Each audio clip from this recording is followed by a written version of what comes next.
Почитувани представници на медиумите, како што може да забележите денеска, во рамки на нашата активност обнова на Македонија се наоѓаме во Кривогаштани.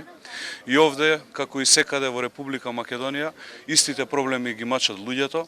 Влада е генерално без парицата, сите се соочуваат со проблемот со иселувањето не само на младите, туку и на сите граѓани на Република Македонија. Практично и да нема човек да не спомне на овие средби дека дали некој сосед, дали некој од нивното семејство поблизок се спрема и се заминува од Република Македонија во моментов.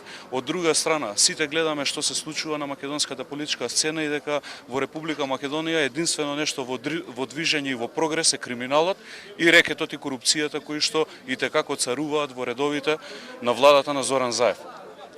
Доаѓа времето на обнова на Македонија. Ние како политичка партија сме спремни државата да ја кренеме на нозе, сериозно да се исправиме пред предизвикот, што ќе значи обнова на Македонија во практична смисла на зборот, еднаш за секогаш да завршиме време со сите оние остатоци политичари кои што се остаток од транзицијата и конечно еднаш за секогаш да донесеме подобро утре за сите наши сограѓани.